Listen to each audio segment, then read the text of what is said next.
देखो, अपन राजस्थान का भौतिक विभाजन पढ़ रहे थे।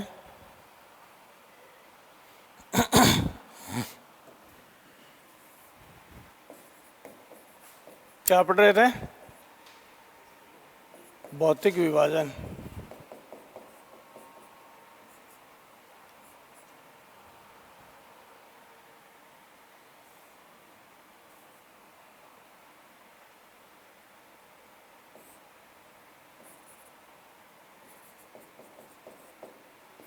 इसमें आपसे क्या क्या सवाल पूछ सकते हैं? तो पहला, जब भी अपन किसी प्रकार का भौतिक विभाजन पढ़ते हैं तो सबसे पहला सवाल अपने सामने आता है कि इस भौतिक विभाजन का आधार जो है वो क्या है। तो पहला सवाल मैं आपको बता चुका हूं। पेंजिया सिद्धांत, जिसकी अपन ने चर्चा की है, या जिसको अपन कहते हैं महाद्वीपीय विस्थापन का सिद्धांत, वैगनर का बताया ना। क्या बताया उसने? महाद्वीपीय विस्थापन का सिद्धांत। इसमें मैंने आपको ये बताया था कि पहले एक ही भूखंड था जिसका नाम था पेंजिया, और एक जैसे पानी का टब है तो उस सागर को अपन क्या कहते हैं? पेंथालासा। फिर उसमें दो टुकड़े हुए, ठीक है। दो टुकड़ों को अपन क्या कहते हैं? अंगारा और गोंडवाना। अंगारा को लॉरेंसिया भी लिखा हुआ हो सकता है। फिर उन दोनों टुकड़ों में आपस में टक्कर होने से बाकी जो महाद्वीप या जो भूखंड हैं वो सारे बने। इसके बाद में अलग अलग क्षेत्रीय अध्ययन जो है अलग अलग विचारकों ने किया। तो जब राजस्थान की ज्योग्राफी की अपन बात करते हैं तो सबसे पहले ये जो काम किया था अपने यहाँ, वो किया था वीसी मिश्रा ने। प्रोफेसर वीसी मिश्रा ने। अपन एक रीजनल ज्योग्राफी पढ़ रहे हैं, राजस्थान का टॉपिक है, वर्ल्ड के मैप का एक छोटा सा हिस्सा है। तो राजस्थान की ज्योग्राफी के ऊपर सबसे पहले जो काम है भौतिक प्रदेशों के विभाजन का, वो किसने किया था? वीसी मिश्रा ने किया था।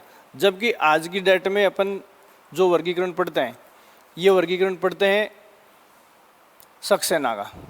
किसका? हरिमोहन सक्सेना, एच.एम. सक्सेना का। दोनों की किताब का नाम राजस्थान का भूगोल है। वीसी मिश्रा ने जिस किताब में पहली बार राजस्थान के, अब इसके बीच में भी कई विचारकों ने अपनी अपनी तरफ से वर्गीकरण करने की कोशिश की है, लेकिन बाकी सारे वर्गीकरण आपको छोड़ने हैं। आपको राजस्थान के भौतिक प्रदेशों का सबसे पहले विभाजन किसने किया? प्रोफेसर वीसी मिश्रा ने। और अभी जो सर्वमान्य वर्गीकरण है वो वर्गीकरण किसका है?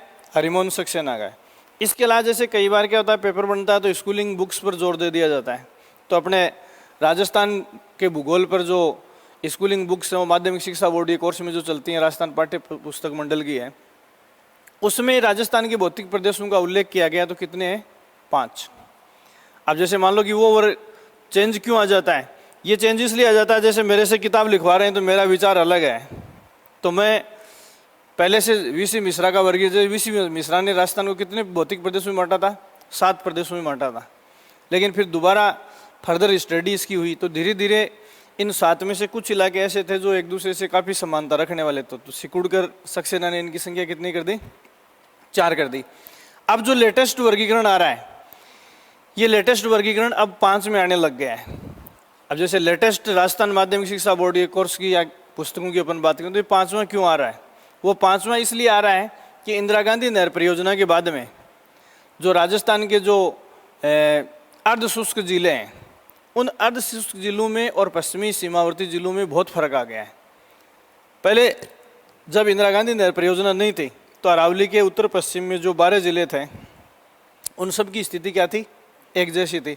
उसके बाद धीरे धीरे यहाँ जैसे ट्यूबवेल है, कुएँ हैं, नलकूप हैं, और इंदिरा गांधी नहर परियोजना क्षेत्र से नहरें निकालकर अपन ने सिंचाई शुरू की है। तो उस पश्चिमी डेजर्ट वाले इलाके से ये पूर्णतः क्या हो गया? अलग हो गया। तो ये एक अलग भौतिक प्रदेश अपने को नजर आने लग गया है। समझ में आ गई बात? तो हो सकता है कि धीरे धीरे आगे इंटरनेशनल ज्योग्राफी में जब इस वर्गीकरण को प्रस्तुत किया जाए तो अपन 5 प्रदेश भी पढ़ सकते हैं। ठीक है। 5वां जो पार्ट है, जैसे स्कूलिंग की बुक्स में आपको दिक्कत कर सकता है, अपन जैसे स्कूल की किताब उठाएंगे तो वो एक राइटर विशेष का विचार है कि इन पश्चिमी जो मरुस्थल हैं उसमें 2 भाग बन चुके हैं और दोनों में अंतर स्पष्ट देखा जा सकता है। तो इसमें पहला जो सवाल आपको देखना है एग्जाम की दृष्टि से, वो है भौतिक प्रदेशों का विभाजन। ये हेडिंग डालेंगे, भौतिक प्रदेशों का विभाजन। विभाजन, भौतिक प्रदेशों का विभाजन। इसमें पहला सवाल जो आपको देखना है वो है राजस्थान का सर्वप्रथम भौतिक विभाजन। राजस्थान का सर्वप्रथम भौतिक विभाजन, राजस्थान का सर्वप्रथम भौतिक विभाजन, भौतिक विभाजन किसने किया? वीसी मिश्रा ने। और उस पुस्तक का नाम है राजस्थान का भूगोल। दूसरा आप इसमें लिखेंगे प्रोफेसर हरिमोहन सक्सेना। इस पर आपसे सवाल पूछेंगे, इस ऊपर वाले में राजस्थान के कितने भौतिक प्रदेश बताए हैं? 7, ठीक है। और हरिमोहन सक्सेना का जो वर्गीकरण है उसमें अपन वर्तमान में मान्य वर्गीकरण मानते हैं। और इसकी किताब का नाम भी क्या है? राजस्थान का भूगोल। और इसमें राजस्थान के कितने भौतिक प्रदेश बताए गए हैं? 4 भौतिक प्रदेश बताए गए हैं, ठीक है। इसके नीचे एक नोट लिखेंगे, तीसरा सवाल जो आपसे पूछ सकते हैं वर्गीकरण के ऊपर। बाकी बीच में आपको कई चीजें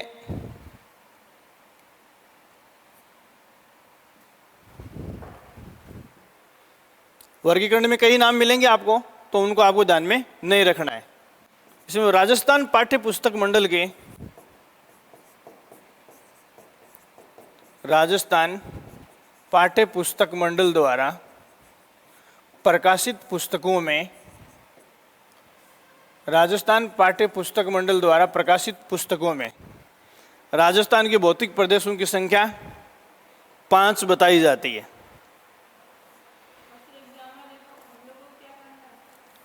हैं? एग्जाम में आ जाए तो देखो सीधा देता है तो वर्तमान में मान्य है 4 देने हैं आपको, और इसके अलावा कोई पूछेगा तो नाम देगा। इसमें सवाल 5वां देगा तो इसका कारण पूछेगा, और वो कारण अभी मैं आपको लिखा रहा हूं। इसके लिए राजस्थान पाठ्य पुस्तक मंडल की पुस्तकों में 5 प्रदेश बताए जाते हैं। अब ये 5 कैसे हुए? जिसमें आगे पहले रखें इसको, जिसमें उत्तरी पश्चिमी मरुस्थल को शुष्क व अर्ध शुष्क में विभाजित किया गया है। शुष्क व अर्ध शुष्क में विभाजित किया गया है। अर्ध शुष्क में विभाजित किया गया है।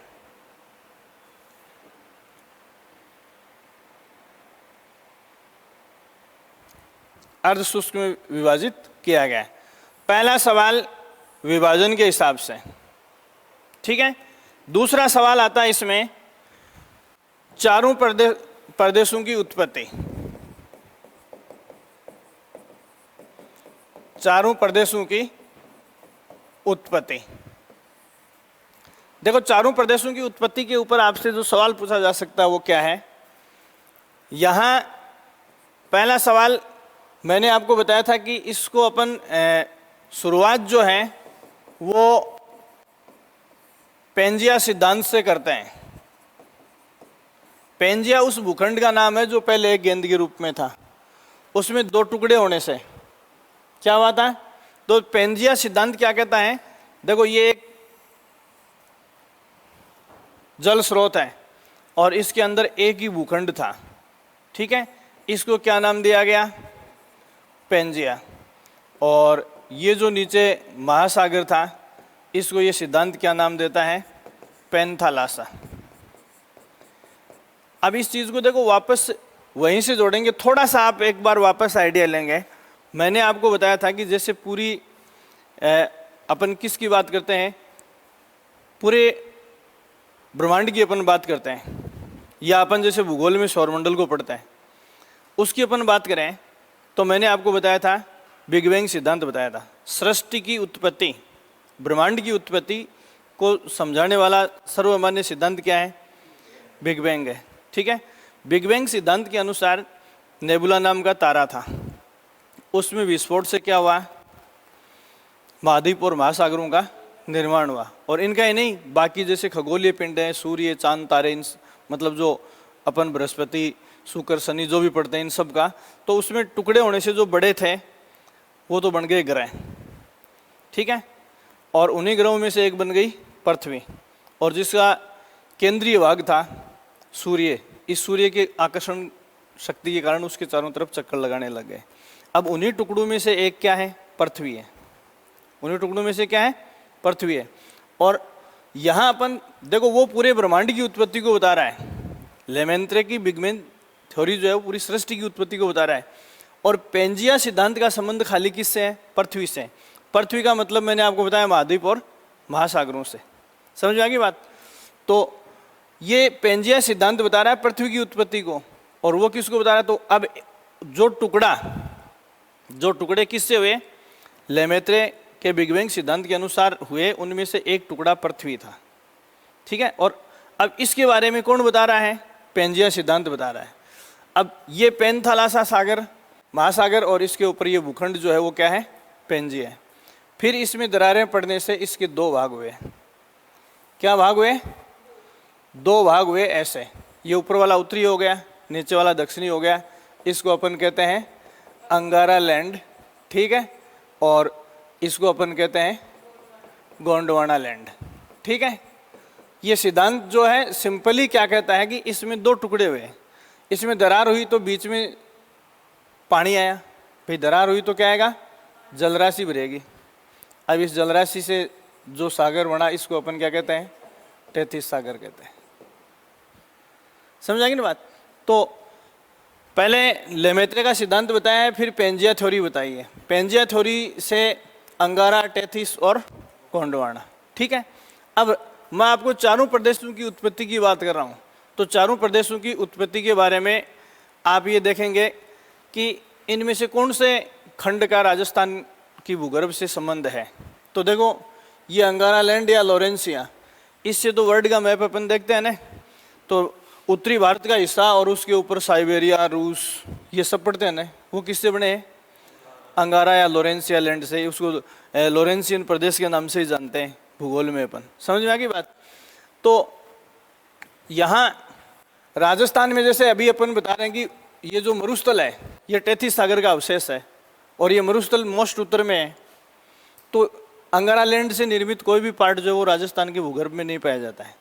तो राजस्थान की जो उत्पत्ति है वो किससे हुई है, टेथिस सागर और गोंडवाना लैंड से हुई है, ठीक है। अब अपने सामने सवाल ये है कि ये चार प्रदेश आए, कितने प्रदेश आए, चार प्रदेश। तो देखो इन चारों प्रदेशों का इस पेंजिया सिद्धांत के अनुसार, जैसे सवाल में डाल दिया कि पेंजिया थ्योरी के अनुसार राजस्थान का जो भूगर्भ है उसका निर्माण किससे हुआ है। तो अपने देखो मैंने आपको बताया है अरावली, अरावली और दक्षिणी पूर्वी पठार है, ये किससे बने हुए हैं, गोंडवाना लैंड से बने हुए हैं, ठीक है। और बच गया क्या, उत्तरी पश्चिमी मरुस्थल और पूर्वी मैदान, ये किससे बने हैं, ये बने हैं टेथिस सागर से। किससे, टेथिस सागर से।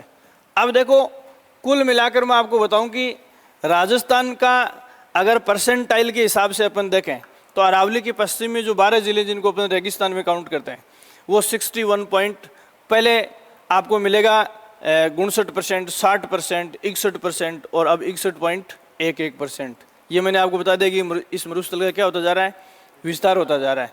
तो इसमें उत्तरी पश्चिमी जो मैदान है, ये उत्तरी पश्चिमी मरुस्थलीय मैदान है, इनको अपन 61.11% पढ़ते हैं आज। थोड़ा सा सोचना आप इसमें।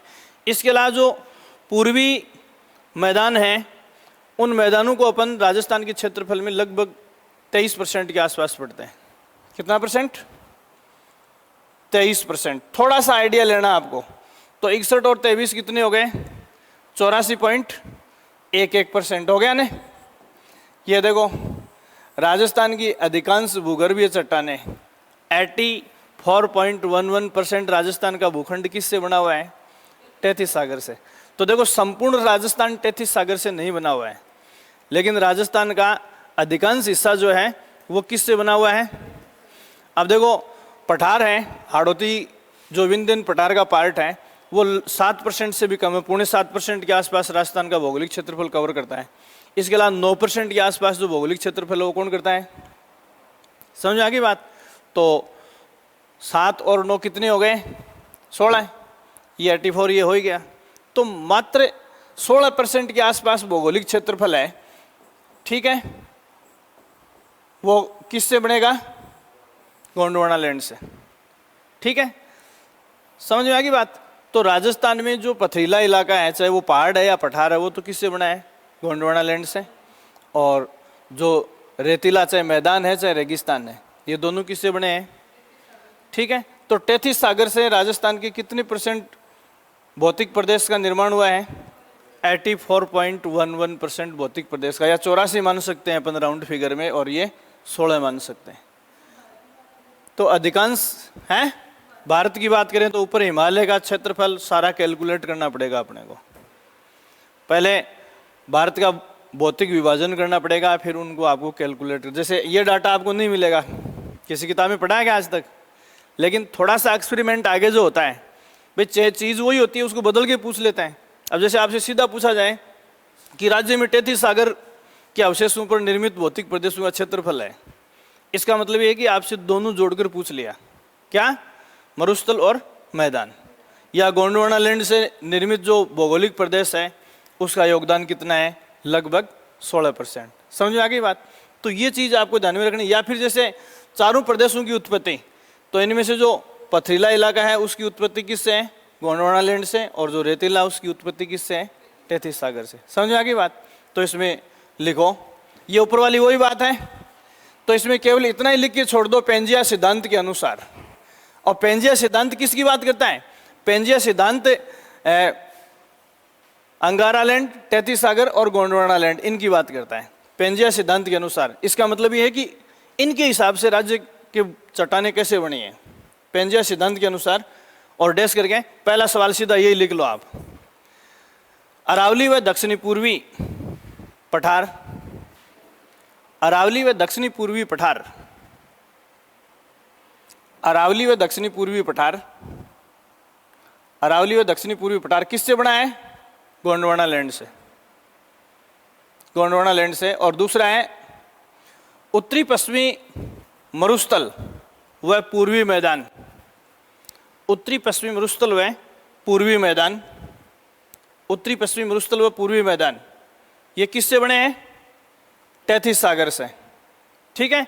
अब जैसे लगभग परसेंटेज मैंने आपको बताया कि कौन से भूखंड से कितने %, तो इसको लगभग 16% कर लो, नीचे वाले को लगभग 84% कर लो। क्यों है ये, तो देखो अभी इसमें मैं आपको 2-3 सीक्वेंस लिखा रहा हूं।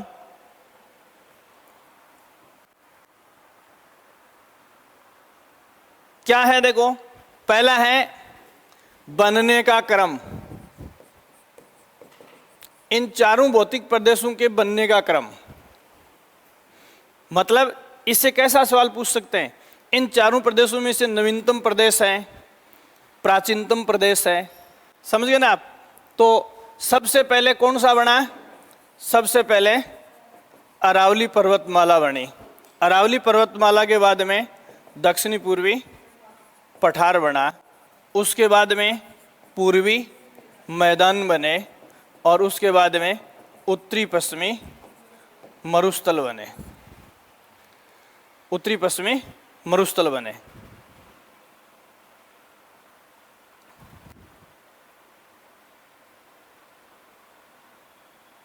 उत्तरी पश्चिमी मरुस्थल बने, ठीक है। अब देखो ये बनने का क्रम है। फिर दूसरा सवाल, क्षेत्रफल का घटता क्रम, क्षेत्रफल का घटता क्रम या बढ़ता क्रम। तो अभी अपन ने सबसे पहले क्या लेंगे, अपन उत्तरी पश्चिमी मरुस्थल लेंगे जो कि 61.11% है। उसके बाद में अपन क्या लेंगे, पूर्वी मैदान लेंगे जो कि कितना परसेंट है, लगभग 23% है। उसके बाद अपन क्या लेंगे, अरावली लेंगे जो कि लगभग 9% है। और उसके बाद अपन दक्षिणी पूर्वी पठार लेंगे जो कि 6.89% है। ये इनका घटता हुआ क्रम आ गया क्षेत्रफल की दृष्टि से।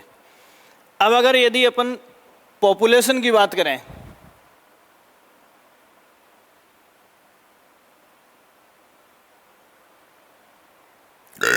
अगर जनसंख्या की बात करें तो जनसंख्या के हिसाब से इनकी क्या सिचुएशन रहेगी, हैं? पूर्वी मैदान, मरुस्थल। पहले पूर्वी मैदान सघन आबाद थे, लेकिन पिछली जो जनगणना है 2001 से 2011 के बीच में, उसमें आप क्या लेंगे, देखो अपन मरुस्थल में बैठे हैं, शिखर का घनत्व तो देखो कितना हो गया, समझ रहे हैं आप? क्योंकि जो मैदानी भाग थे जयपुर भरतपुर इधर, तो उनमें हालांकि पहले क्या था कि संसाधनों के हिसाब से ज़्यादा संपन्न थे, लेकिन मैंने आपको जो आधारभूत संरचना विकास आपको बताया था, उसमें सबसे महत्वपूर्ण मैंने आपको बताया था कि एजुकेशन है। तो अब धीरे धीरे इस डेजर्ट में एजुकेशन के जैसे जैसे हब बढ़ रहे हैं, तो जो डेंसिटी या घनत्व तो क्या होती जा रही है, बढ़ती जा रही है। तो यहाँ सबसे पहले आप उत्तरी पश्चिमी मरुस्थल, सबसे ज़्यादा उत्तरी पश्चिमी मरुस्थल में राज्य की लगभग 40% के आसपास पॉपुलेशन रहती है। उसके बाद पूर्वी मैदान, पूर्वी मैदानों में राज्य की 39% पॉपुलेशन रहती है। उसके बाद में 3 नंबर पे कौन सा रहेगा, हाड़ौती का पठार रहेगा क्या? तो जो दक्षिणी पूर्वी पठार है, दक्षिणी पूर्वी पठार में लगभग राज्य की 11% पॉपुलेशन रहती है। और बच गया क्या, अरावली प्रदेश, पहाड़ी प्रदेश, तो इसमें राज्य की 10% पॉपुलेशन रहती है, राज्य की 10% पॉपुलेशन रहती है। सवाल की भाषा समझ जाओगे ना आप इनसे, ये ध्यान रखना है। तो ये हो गया। इसके बाद में जैसे सवाल आपसे पूछा जा सकता है तो किस पर, पॉपुलेशन का हो गया, क्षेत्रफल का हो गया। अब एक होता है जैसे अपन बात करते हैं हाइट की, किसकी बात करते हैं, हाइट की। तो देखो हाइट के हिसाब से क्रम क्या रहेगा, अरावली सबसे ऊंचा है, उसके बाद 2 नंबर पे, फिर है, यहीं आके चूक करोगे आप। देखो मैं इसका आपको एक सिंपल सा, हाँ सर,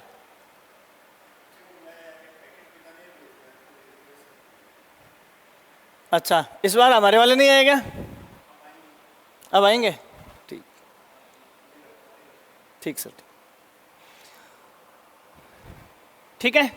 तो मैं आपको बता रहा था कि कुछ हिंट होते हैं इसमें। अगर भयंकर बारिश आए, लॉजिक से बात को जोड़ लोगे तो सवाल सही हो जाए। रेगिस्तान ऊंचा दिखता है, टीले दिखते हैं, एक्चुअल में सबसे निम्न भूमि, या इसको यूं पूछते हैं कि मानक समुद्री तल से ऊंचाई का जो सीक्वेंस है, सबसे ऊपर अरावली है, ठीक है। दूसरा पठार है, पठार के ऊपर नदियां बहती हैं, फिर भी कभी वहां बाढ़ की स्थिति नहीं होती, और खूब बारिश आती है, बाढ़ क्यों नहीं आती, कि मानक समुद्री तल से उसकी हाइट ज़्यादा है, तो साइड में उसका क्या हो जाता है, अपवा हो जाता है, पानी ड्रेन हो जाता है। मैदानों के ऊपर नदियां बहती हैं, कभी बाढ़ नहीं आती, क्योंकि उसकी भी हाइट क्या है, ज़्यादा है। अब जैसे अपन कहते हैं बाड़मेर के बालोतरा में बाढ़ आई, हनुमानगढ़ टाउन में बाढ़ आई, ये सब क्या है, नीचे ऐसे टब की तरह गड्ढे में है। मतलब राजस्थान का जो उत्तरी पश्चिमी रेगिस्तान है, चारों भौतिक प्रदेशों में सबसे नीचे दबा हुआ है। तो भारी बारिश के कारण थोड़ी सी बारिश आते ही बाढ़ के हालात बन जाते हैं, क्योंकि इसकी भौतिक स्ट्रक्चर कैसी है, दबी हुई है। मानक समुद्री तल से सबसे कम हाइट किसकी है, इस रेगिस्तान की है। समझ में आ गई बात? तो सवाल यहीं से बनता है। अब जैसे आप देखते हो कि ये हनुमानगढ़ गंगानगर में कौन सी नदी बहती है, घग्गर नदी बहती है। इसका उद्गम कहाँ से है, हिमाचल की पहाड़ियों से है, हिमाचल की पहाड़ियों से है। तो जिन पहाड़ियों से इस नदी का उद्गम होता है वहां भारी बारिश का मतलब क्या है? हनुमानगढ़ में बाढ़। क्योंकि उस नदी के अपवाद क्षेत्र में बाकी पूरा फील्ड क्या है? हाइट लिए हुए हैं, और हनुमानगढ़ में आते ही क्या हो जाता है? तली की तरह नीचे दबा हुआ है। तो हनुमानगढ़ जो पुराना टाउन है वो पूरा का पूरा जलमग्न हो जाता है। ये सवाल ठीक ऐसे ही पूछा गया था आरएस में कि हिमाचल की पहाड़ियों में तेज बारिश राजस्थान के किस शहर को तबाह करने का संकेत है? हनुमानगढ़ में भी दो हैं। हनुमानगढ़ का नया शहर अलग है, हनुमानगढ़ नया शहर अलग है और पुराना शहर अलग है। तो हनुमानगढ़ टाउन जिसको लिखते हैं वो पूरा जलमग्न हो जाता है। कारण मैंने आपको बताया, तो समझ में आ गई ना बात। तो यहाँ चौथा सवाल आप इसमें लिखेंगे, मानक समुद्री तल से ऊंचाई। समुद्री तल से ऊंचाई या खाली ऊंचाई लिखा हुआ, धरातल की ऊंचाई लिखी हुई हो सकती है। ऊंचाई का पैमाना क्या है?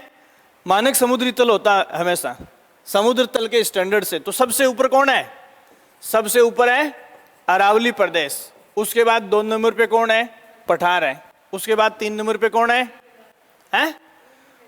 पूर्वी मैदान। और पूर्वी मैदान के बाद क्या है? उत्तरी पश्चिमी मरुस्थल। ये यहां चूक होती है। सवाल जो चूक करने वाला है और सवाल पूछते भी यहीं से हैं। समझ में आ गई बात? तो देखो, राजस्थान के चारों भौतिक प्रदेशों में अगर भयंकर बारिश आए तो बाढ़ से तबाह सबसे पहले कौन होगा? यह मरुस्थल तबाह होगा। कारण मैंने आपको बता दिया कि पूरा जो फील्ड है वो मानक समुद्री तल से कम हाइट वाला है या दबा हुआ फील्ड है ये। तो इसमें नीचे 2 नोट लिख लो छोटे छोटे, ठीक है? भयंकर बारिश की स्थिति में सर्वाधिक बाढ़ की संभावनाएं, भयंकर बाढ़ की स्थिति में भयंकर बारिश की स्थिति में सर्वाधिक बाढ़ की संभावनाएं, सर्वाधिक बाढ़ की संभावनाएं, सर्वाधिक बाढ़ की संभावनाएं डैश करिए किसमें? मरुस्थल में। मरुस्थल में, ठीक है? दूसरी बात देखो, यहां मैंने एक ही एग्जाम्पल दिया है। अब जैसे इंदिरा गांधी नहर परियोजना क्षेत्र में जो पानी आता है ये तो भाखड़ा नांगल बांध से जब वाल खोलेंगे तब आएगा। इसके लिए तो अपने पास अल्टरनेट है। तो डायरेक्ट नदी अपने यहाँ कौन सी आती है? घगर आती है, जिसके ऊपर कहीं भी किसी प्रकार का बैरियर क्रिएट नहीं कर रखा है। तो तेज बारिश आएगी तो सीधी बाढ़ कहाँ आएगी? तो आप इसमें लिखो, हिमाचल की घाटियों में तेज बारिश, हिमाचल की घाटियों में तेज बारिश, हिमाचल की घाटियों में तेज बारिश हनुमानगढ़ में बाढ़ का संकेत है।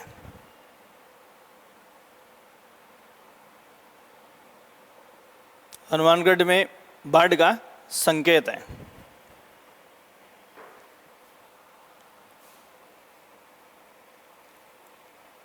बाढ़ का संकेत है। कारण क्या है? कारण मैंने आपको बता दिया कि घग्गर की उत्पत्ति वो हिमाचल की घाटियों से होती है, ठीक है? तो सवाल कई बार ऐसा अटपटा पूछ लेते हैं, ठीक है? जैसे बालोतरा के आसपास क्या होता है? जो सीजनल नदियां या नाले जो निकलते हैं उनका पानी जो है वो बालोतरा बाड़मेर के आसपास आके इकट्ठा होता है, तो वहाँ बाढ़ की सिचुएशन बन जाएगी, है? या कवास है, तो कवास में बाढ़ आई थी। तो कवास में बाढ़ आने का कारण क्या था? कवास भी मानक समुद्री तल से क्या है? न्यूनतम हाइट वाला है। तो आपके दिमाग में ये रहना चाहिए कि रेगिस्तान ऊंचा नहीं है, इन चारों प्रदेशों में रेगिस्तान सबसे नीचा है, ठीक है? तो कहीं अंतः प्रवाही वर्षा ऋतु में कोई नदियाँ बहती हैं तो उनसे पानी इकट्ठा होने की संभावना कहाँ है? तो ये बाढ़ के बार बार जो संकेत आते हैं वो आपको सीधा सा रीज़न समझ में आना चाहिए, क्योंकि चारों भौतिक प्रदेशों में सबसे दबा हुआ तल किसका है? मरुस्थल का है, ठीक है? और लास्ट में बाकी में तो दिक्कत होती भी नहीं है, इन दोनों में गड़बड़ होती है, ठीक है? या फिर जैसे पूछ लिया जाए कि इन पूर्वी मैदानों में नदियों का अपवाह होता है फिर भी यहाँ बाढ़ की संभावना 0 है? या हाड़ौती का पठार है उसके ऊपर नदियाँ खूब बहती हैं फिर भी बाढ़ की संभावना 0 है। कारण क्या है? कारण मानक समुद्री तल से इनकी हाइट ज़्यादा है। क्लियर हो गई ये बात? नेक्स्ट आप इसमें जो चीज़ देखेंगे, अब इन 4 भौतिक प्रदेशों में से अपन पहले को लेंगे। पहला भौतिक प्रदेश है उत्तरी पश्चिमी मरुस्थल। उत्तरी पश्चिमी मरुस्थल। अब देखो ये चीज मैंने आपको बता दी है, इसका एरिया अभी मैंने आपको बता दिया 61.11% है। यहाँ की पॉपुलेशन मैंने अभी आपको बता दी कि इस रेगिस्तान की पॉपुलेशन कितने परसेंट है, 40% है, ठीक है। और मानक समुद्री तल से, मानक समुद्री तल को शॉर्ट में लिखते हैं मासत। रेलवे स्टेशन वगैरह पे जो पिलर गड्ढे हुए हैं इनके ऊपर ये शब्द लिखा हुआ होता है, मासत है। पढ़ा क्या कभी? देखते तो हो ही नहीं, ठोकर खा के गिर जाते हो तो भी पता नहीं चलता क्या है। मासक का मतलब होता है मानक समुद्री तल। तो मानक समुद्री तल से न्यूनतम ऊंचाई किस प्रदेश की है? मरुस्थल की, ठीक है। और निर्माण के हिसाब से राजस्थान के चारों भौतिक प्रदेशों में क्या है? नवीनतम है। चारों भौतिक प्रदेशों में क्या है? नवीनतम है। ये इतनी चीजें तो मैं आपके साथ डिस्कस कर चुका हूं, ठीक है। अब यहां नवीनतम का मतलब निर्माण के हिसाब से सबके बाद में ये बना है। अब इसमें जो चीज अपने को देखनी है, देखो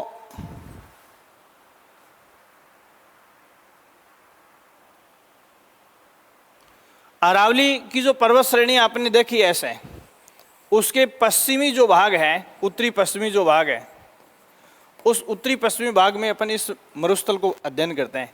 अब यहाँ इसके ऊपर आपसे क्या सवाल पूछ सकते हैं? देखो थोड़ी 10-1 साल पुरानी किताब आपके हाथ में आएगी तो आपका इसका परसेंटेज मिलेगा 58%। कितनी मिलेगी? 58% क्षेत्र। अभी अपन 61% को क्रॉस कर गए, ठीक है। आंकड़े जैसे मैंने आपको बताया कि 1,96,000 वर्ग किलोमीटर से लेकर 2,10,000 वर्ग किलोमीटर तक आपको इजी गोइंग मिल जाएगा। तो पहली बात तो ये है कि ये पश्चिमी मरुस्थल है, ये किसका हिस्सा है?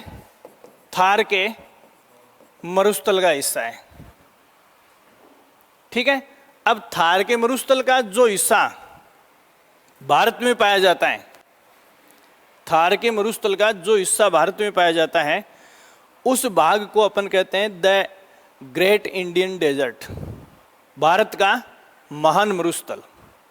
तो देखो भारत का महान मरुस्थल और थार का मरुस्थल दो अलग बातें हैं, क्योंकि थार के मरुस्थल का विस्तार जो पाकिस्तान में भी है। तो पाकिस्तान वाले को यदि हम निकाल दें तो जो थार का मरुस्थल का जो भारत का हिस्सा बच गया उसको हम क्या कहते हैं? The great Indian desert. देखो थार के मरुस्थल का जो भारत में भाग है उसको हम क्या कहेंगे? द ग्रेट इंडियन डेजर्ट या भारत का महान मरुस्थल। क्लियर हो गई बात? क्या निकाल दिया इसमें से? माइनस पाकिस्तान वाला कर दिया, ठीक है। द ग्रेट इंडियन डेजर्ट, इसकी मैंने आपको बात बताई थी कि ये गुजरात, राजस्थान, हरियाणा और पंजाब में पुराने टाइम से है, और अभी ये किस में जा चुका है? दिल्ली में जा चुका है। तो दिल्ली ऑप्शन हो सकता है, भले किताब में नहीं मिले, क्योंकि इसरो ने अपनी रिपोर्ट में काफ़ी कुछ लिखा है, ठीक है। अब यहाँ इसमें से वो हिस्सा अगर अपन किसका निकाल दें? गुजरात का निकाल दें, हरियाणा का निकाल दें, पंजाब का निकाल दें और किसका निकाल दें? दिल्ली का निकाल दें, तो भारत में कहाँ कहाँ विस्तार है? राजस्थान में तो पढ़ ही रहे हैं। तो यहाँ जो बनाएगा तो उसको अपन कहेंगे राजस्थान का उत्तरी पश्चिमी मरुस्थल, ठीक है। ये चीज़ आपको ध्यान में रखनी है। तो यहाँ सबसे पहली बात यह है कि थार के मरुस्थल का जो हिस्सा है उसका लगभग 62%, थार के मरुस्थल का लगभग 62%। देखो यहां इन तीनों में थार के मरुस्थल का जो अगर हिस्से की बात करें तो राजस्थान के कंपैरिजन में बहुत कम है, बहुत कम है।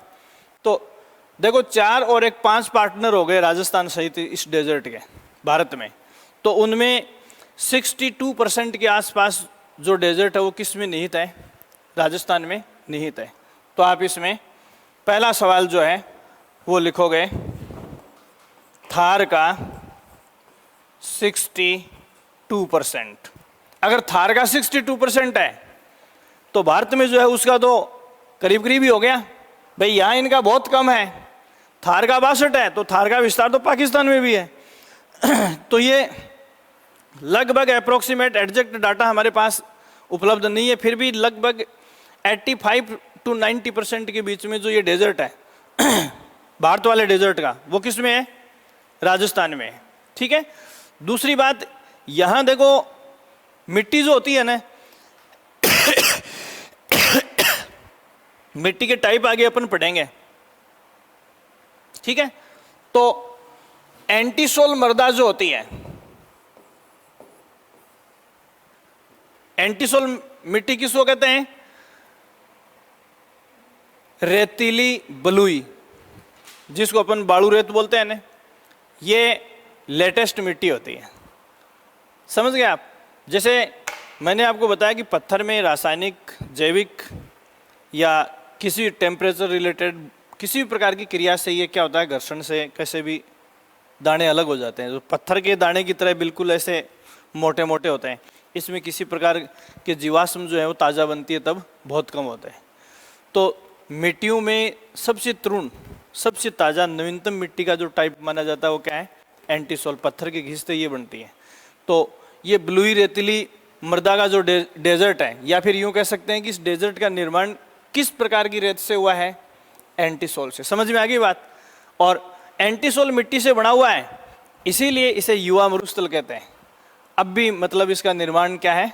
जारी है। समझ में आ गई बात? तो आप इसमें लिखो, इस मरुस्थल का निर्माण रेतीली ब्लूई कोष्टक में एंटीसोल, शब्द यही ध्यान रखना, एंटीसोल ही, रेतीली ब्लूई कोष्टक में एंटीसोल से हुआ है।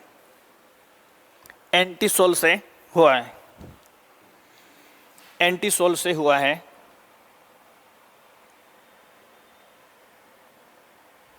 इसी कारण इसे युवा मरुस्थल कहा जाता है। युवा मरुस्थल कहा जाता है। युवा मरुस्थल कहा जाता है।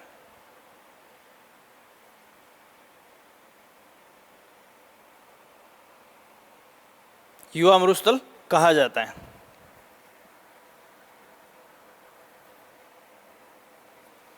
ठीक है। मृदा में और मिट्टी में क्या फर्क होता है, कौन बताएगा? एक ही है, उपजाऊ होती है, और मिट्टी या रेत होती है वो उपजाऊ नहीं होती। मैंने आपको बताया कि पत्थर के घर्षण से ये बनी होती है। तो मृदा में सभी प्रकार के जो उपजाऊ अवशेष हैं, जीवांश हैं, वो सब शामिल होते हैं। समझ में आ गई बात? तो यहाँ देखो रेत बनी है, उसको हम रेत के हिसाब से ये उपजाऊ नहीं है, रेत के हिसाब से ये उपजाऊ नहीं होना चाहिए।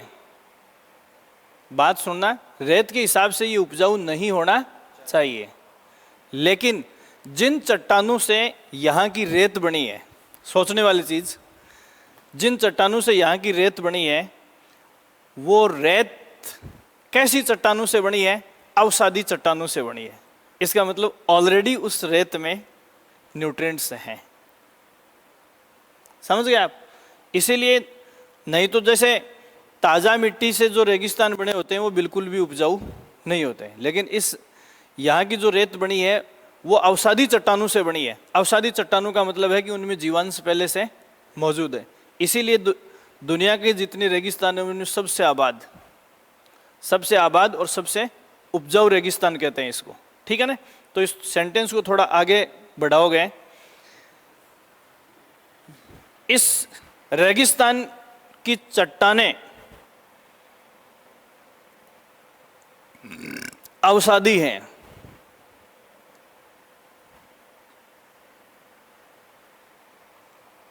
इस रेगिस्तान की चट्टानें अवसादी हैं। इस रेगिस्तान की चट्टानें अवसादी है। अब देखो, आपको मैं बताऊं कि आपने वर्ल्ड का मैप देखा है क्या? थोड़ा सा इसको अपन इसके फीचर्स वर्ल्ड ज्योग्राफी से मैच करना चाहें तो आपने यदि वर्ल्ड का मैप देखा है तो देखो, मैंने अभी आपको बताया कि ये भारत की सिचुएशन है, प्रायद्वीपीय भारत की, और इस रेगिस्तान की स्थिति कहाँ है? यहाँ है। वर्ल्ड के मैप में ठीक एक ऐसी खांच किसके लिए बनेगी? अफ्रीका के लिए बनेगी ऐसी। मतलब ये खांच इस खांच से अलग हुई है टुकड़े से। वर्ल्ड के मैप में इस पश्चिमी मरुस्थल का जो हिस्सा है, नक्शे को आप देखना, और इसके इस छोर की मैचिंग अफ्रीका के, मतलब इस मरुस्थल के पश्चिमी छोर की स्थिति को आप किससे मैच करके देखेंगे, मिला के नक्शे में अफ्रीका से मिला के देखेंगे। इसका मतलब मैंने आपको बताया कि पेंजिया थ्योरी के अनुसार जहाँ दरार हुई है तो इस मरुस्थल का निकट का नाता किससे है, अफ्रीका से है। समझ में आ गई ना बात। इसका मतलब डेफिनेट ये चट्टानें, मरुस्थलीय चट्टानें जिन चट्टानों से टूटकर अलग हुई है, ऐसी चट्टानें अपने को कहाँ से मिलेंगी, अफ्रीका से। वर्ल्ड ज्योग्राफी में नक्शे के एक एक पार्ट को अपन मिलाकर देखेंगे कि कौन सी चीज़ कहाँ से अलग हुई है। तो इसीलिए कहा जाता है कि राजस्थान का जो डेजर्ट है वो डेजर्ट ग्रेट पैलियो आर्कटिक मरुस्थल, ये अफ्रीका का है, ग्रेट पैलियो आर्कटिक मरुस्थल अफ्रीका का है, उससे साम्यता रखता है। साम्यता रखने का कारण मैंने आपको बताया कि उस में जो चट्टान में दरार आने से अलग हुए हैं तो उसी से अलग हुआ मानते हैं इसमें। तो आप इसमें लिखो इस मरुस्थल की साम्यता। बहुत ही इंपॉर्टेंट सवाल है ये, इस मरुस्थल की साम्यता। इस मरुस्थल की साम्यता ग्रेट पैलियो आर्कटिक मरुस्थल, ग्रेट पैलियो आर्कटिक मरुस्थल, कोष्टक में क्या लिखोगे, अफ्रीका से है। ग्रेट पैलियो आर्कटिक मरुस्थल अफ्रीका से है, ठीक है ना। अब ये कैसे है, ये हवा में तीर नहीं है। कोष्टक में लिखो पेंजिया सिद्धांत के अनुसार। पेंजिया सिद्धांत का मतलब ठोकर लगने से ये चट्टानें टूटी हैं, तो ये इनके हेड जब आपस में मिलाएंगे तो बिल्कुल ऐसे परफेक्ट भूखंड वापस बन जाता है। ठीक है, क्लियर। अब एक सवाल लिखेंगे आप इसमें, राजस्थान का उत्तरी पश्चिमी मरुस्थल जिस विशेषता को, राजस्थान का उत्तरी पश्चिमी मरुस्थल जिसे सर्वाधिक, जिसे अन्य रेगिस्तानों की तुलना में, जिसे अन्य रेगिस्तानों की तुलना में सर्वाधिक धारण करता है, सर्वाधिक धारण करता है। पहला ऑप्शन आप इसमें लिखेंगे जैव विविधता, दूसरा ऑप्शन लिखेंगे आप इसमें आबादी, या इसको अपन क्या लिखा हुआ हो सकता है, जनसंख्या घनत्व। इसके अलावा दैनिक तापांतर,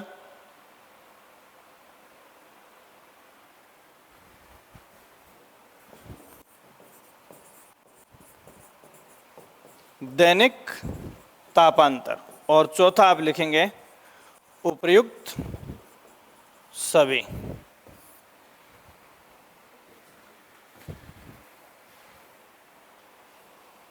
क्या लगा, उपयुक्त सभी।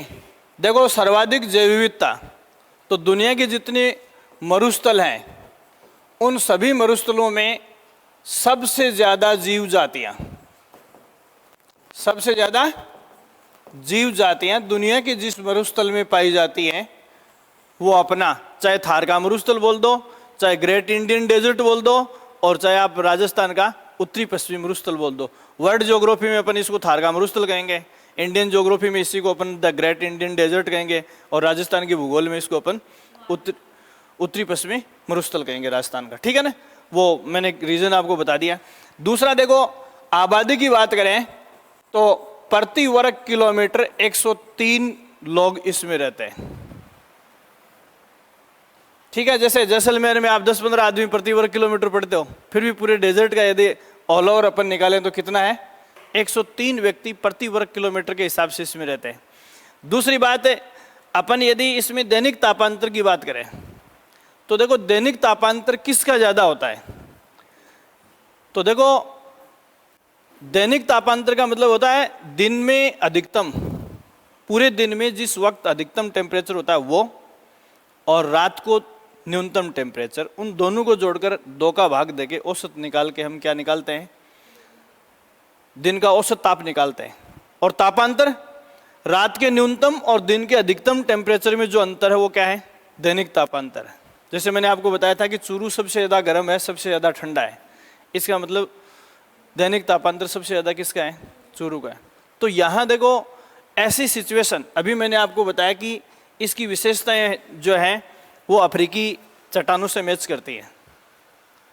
तो ऐसा कहाँ होता है, तो जिस भूगर्भ की चट्टानों में अवसादी चूने की चट्टानें होती हैं, वो जल्दी टेम्परेचर को होल्ड करती हैं और जल्दी टेम्परेचर को छोड़ती हैं।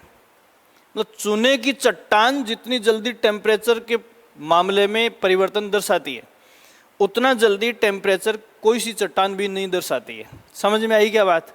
नहीं आई तो मैं आपको इसका एग्जाम्पल देता हूँ। जैसे अपन वो चूने की डली लेते हैं, कड़ी, जेब में डालो घूमो पूरे दिन, कुछ नहीं बिगड़ता, और जेब में डाल के उसमें पानी का गिलास डाल दो, फिर देखो देखें कपड़े चीर के नहीं ले आए तो, समझे ना आप? तो यहाँ इसका कारण दैनिक तापांतर का ये है कि चूनायुक्त अवसादी चट्टानों से निर्मित है ये।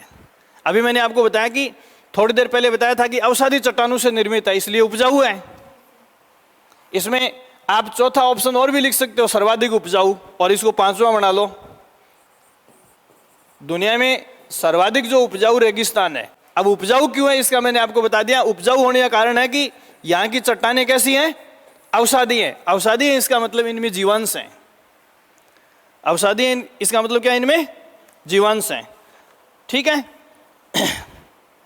और ये जो तापांतर है, तो इसके कोष्टक में लिख लो चूनायुक्त अवसादी चट्टानें, चूनायुक्त अवसादी चट्टानें। ये सब आगे क्यों लिख रहा हूं, इससे आप ये देखेंगे, देखो हर सवाल के साथ आपका एक सवाल बनना चाहिए, हर लाइन के साथ कथन और कारण वाला।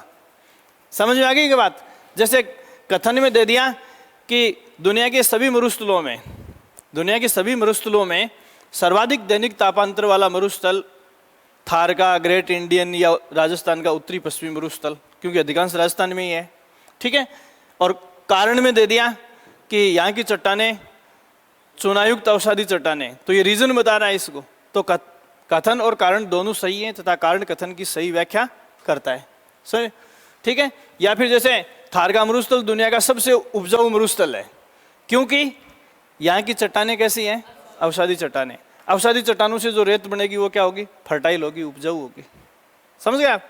ये चीज आपको ध्यान में रखनी है। दूसरा सवाल, जैसे अपन यहां ताप और दाब की बात करें, किसकी बात करोगे, ताप और दाब की बात करेंगे, तो यहां इसमें आपसे क्या क्या सवाल पूछ सकते हैं, ठीक है। तो मैंने आपको ताप और दाब में कैसा संबंध बताया था, रिवर्स रिलेशन बताया था, विपरीत संबंध बताया था। तो इस रेगिस्तान में अगर पूरे हिंदुस्तान का एवरेज टेम्परेचर निकालें तो सबसे ज़्यादा टेम्परेचर गर्मियों में किसका है, उत्तरी पश्चिमी मरुस्थल या ग्रेट इंडियन डेजर्ट का है, ठीक है। अब देखो ये भारत का मैप है, इधर अरब सागर, बंगाल की खाड़ी, ये सब अपन पढ़ते हैं, इधर हिमालय है, ठीक है। और इस रेगिस्तान की स्थिति यहाँ है। क्लियर हो गई बात?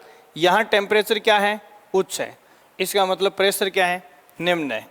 अब मई जून में सूर्य कर्क रेखा के उत्तर की ओर होता है, 21 मार्च से 23 सितंबर के बीच उत्तरी गोलार्ध में होता है सूर्य। इसका मतलब ये है कि इस फील्ड के ऊपर सूर्य की किरणें क्या पड़ेंगी, सीधी पड़ेंगे। अब ये सीधी किरणें अरब सागर और बंगाल की खाड़ी पर भी पड़ रही है, और ये सीधी किरणें इस थार के मरुस्थल पर भी पड़ रही है।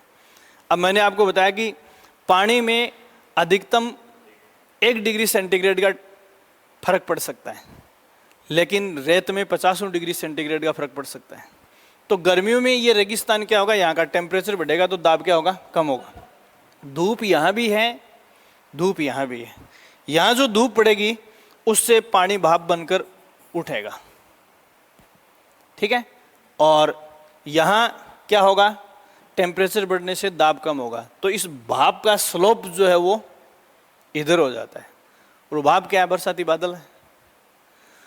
तो देखो यहां भले ही ये डेजर्ट सूखा होगा, यहां औसत वार्षिक वर्षा कम होगी, लेकिन जून में मानसून की उत्पत्ति का राज जो है वो किस में छुपा हुआ है?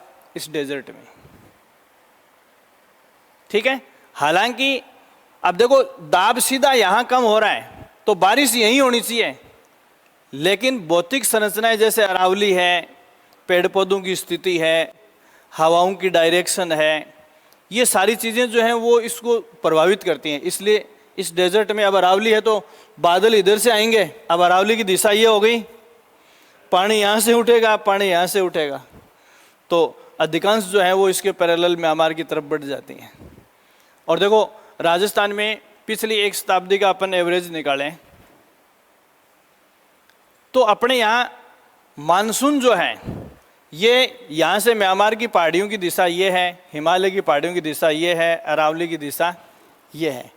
तो ये यहाँ से इन पहाड़ियों से टकराकर वापस पंजाब और बिहार के ऊपर ये बंगाल की खाड़ी का जो मानसून है यहाँ से घूमकर आता है, और इधर से ये अरावली के पैरेलल जाने वाली ये दोनों धाराएं यहाँ टकराती हैं। उसके बाद अपने यहाँ बारिश होती है। बरसात की सीजन में बारिश आती है तो अपन क्या अनुमान लगाते हैं? इन्हन लोग होने आए, इन्हन लो आवलो, समझ गए आप? तो ये यहाँ से इसकी डायरेक्शन, लेकिन मानसून की उत्पत्ति का कारण इसी में छुपा हुआ है। समझ में आ गई बात? ये अपन जब बात करेंगे किसकी? मानसून की, उस समय सारी चीजें, मानसून क्या है? एक अस्थायी पवन है, ठीक है, जिसकी चर्चा अपन बाद में करेंगे। अब देखो ताप और दाब की अपन बात करें तो यहाँ देखो सीधी सी बात यह है कि वर्षा को यही डिसाइड करेगी। वर्षा को निर्धारित कौन करेगा? ताप और दाब करता है। और ये देखो भारत में गर्मियों में सर्वाधिक तापमान, गर्मियों में सर्वाधिक तापमान इसी रेगिस्तान का होता है। सर्वाधिक तापमान इसी मरुस्थल का होता है, और इसी मरुस्थल का होगा, इसका मतलब है कि वर्षा की उत्पत्ति या मानसून की जो उत्पत्ति है उसका कारण इसी में छुपा हुआ है। ठीक है। अब यहाँ टेम्परेचर के हिसाब से आपसे क्या सवाल पूछा जा सकता है? तो देखो भारत में मानसून की उत्पत्ति तो समझ जाओगे इससे, बाकी आगे अपन बाद में बात करेंगे। इसमें कुछ हिस्सा जो है या कुछ योगदान जो है वो तिब्बत और पामीर के पठार का भी है। इस मरुस्थल से आगे भी अपन वर्ल्ड के मैप में तिब्बत और पामीर के पठार की बात करते हैं तो वहाँ भी सूर्य की किरणें सीधी पड़ने से वो पत्थर क्या हो जाते हैं? गर्म हो जाते हैं। तो कुछ योगदान वहाँ लो प्रेशर वाले या कम दाब वाले जो क्षेत्र उत्पन्न होते हैं उनका भी योगदान होता है। ठीक है। अब यहाँ आपसे 3 वर्षा रेखाएं पूछते हैं। जैसे नक्शे में आपने इस हिसाब की लाइनें पढ़ी होंगी, समदाब रेखा, समवर्षा रेखा, नक्शे के ऊपर लिखी हुई होती है ना। तो जैसे वर्षा समवर्षा रेखाएं दर्शाई हुई होती हैं। इस लाइन का मतलब क्या है? जो मान यहाँ है वही मान उस चीज़ का यहाँ है, वही मान यहाँ है। समवर्षा, समदाब, समताप रेखाएं तो समान परिस्थितियों को दर्शाने वाले स्थानों को एक ही लाइन से जोड़ा हुआ होता है। जैसे टेम्परेचर को लेकर जोड़ेंगे तो वो समताप रेखा होगी, दाब को लेकर समान दाब वाले स्थानों को एक लाइन से जोड़ेंगे तो वो क्या होगी? समदाब रेखा होगी। वर्षा को लेकर सभी स्थानों को जोड़ेंगे एक लाइन से तो क्या हो जाएगी? समवर्षा रेखा। तो यहाँ वर्षा के मामले में आपसे 3 सवाल इस मैप में पूछ सकते हैं। तो देखो हम राजस्थान के लिए मान लो और चाहे भारत के लिए मान लो, दोनों के लिए ही द ग्रेट डिवाइडिंग रेंज, महान विभाजक रेखा अरावली को मानते हैं। किसको मानते हैं? अरावली को। तो अरावली के जहां अपन बैठे हैं ये अरावली है, ये रघुनाथगढ़ की पहाड़ियां, यही तो है अरावली। इसके इधर जो हिस्सा है अरावली के दक्षिण पूर्व वाला भाग क्या है? अतिवृष्टि क्षेत्र है। और इधर है वो क्या है? वृष्टि छाया प्रदेश, वृष्टि छाया प्रदेश है। समझ आएगी बात? तो इस वृष्टि छाया प्रदेश में और उस वृष्टि प्रदेश में जो अंतर है, तो इस पहाड़ी के इधर वाली जो लाइन है, इसके इस साइड में जो बारिश है वो औसत 50 सेंटीमीटर है। कितनी है? 50 सेंटीमीटर।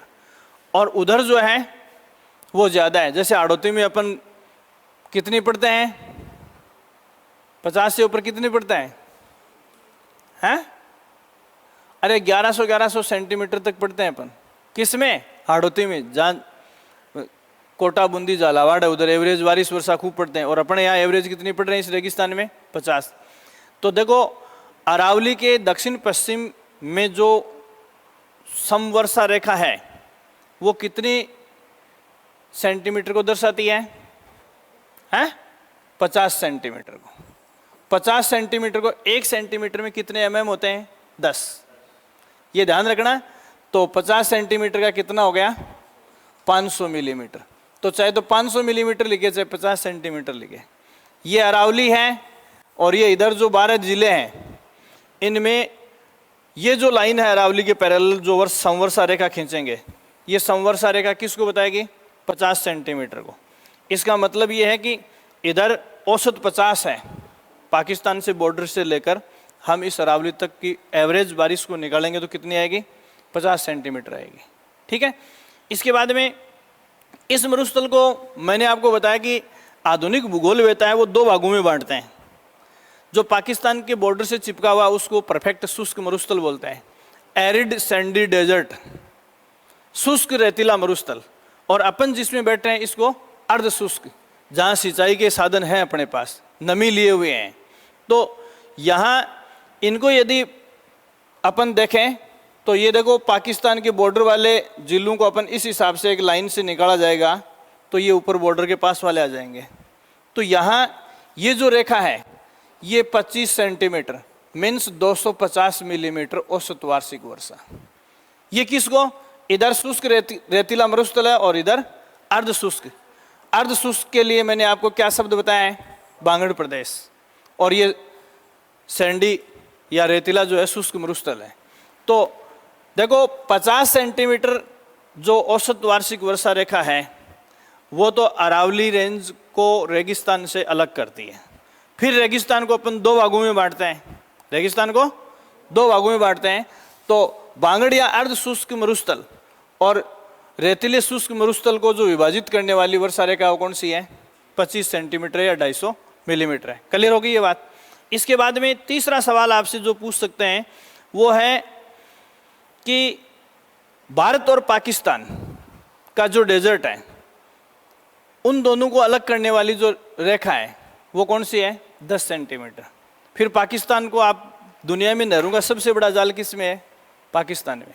तो पाकिस्तान की तरफ जाएंगे। देखो यहाँ अपन जहाँ बैठे हैं वहाँ क्या है? अर्ध शुष्क परिस्थितियाँ हैं। फिर यहाँ क्या है? पाकिस्तान के बॉर्डर तक शुष्क परिस्थितियाँ। पाकिस्तान में फिर नहरें हैं तो क्या आ जाएगा? अर्ध शुष्क आ जाएगा। तो यहाँ पाकिस्तान के बॉर्डर के साथ हमारी जो वर्षा रेखा है वो कितनी है? 10 सेंटीमीटर। तो पाकिस्तान और भारत की बाउंड्री को डिवाइड करने वाली या जिसको आप क्या बोलते हो? Red Cliff line. तो रेड क्लिफ लाइन किस समवर्षा रेखा के पैरेलल है? 10 सेंटीमीटर। 10 सेंटीमीटर का मतलब है एवरेज 100 मिलीमीटर वर्षा रेखा। 3 लाइनें याद रह जाएंगी क्या? इन 3 के अलावा चौथी आपको ध्यान में रखने की जरूरत नहीं है। ठीक है। तो ताप और दाब की जब बात करते हैं तो सबसे पहला सवाल अपने दिमाग में किसका आता है? वर्षा का आता है। तो आप इसमें लिखो अरावली व मरुस्थल के बीच,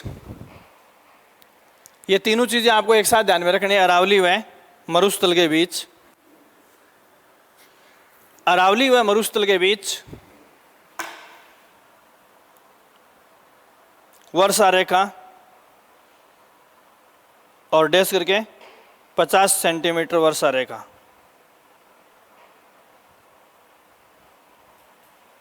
वर्षा रेखा 50 सेंटीमीटर। ठीक है।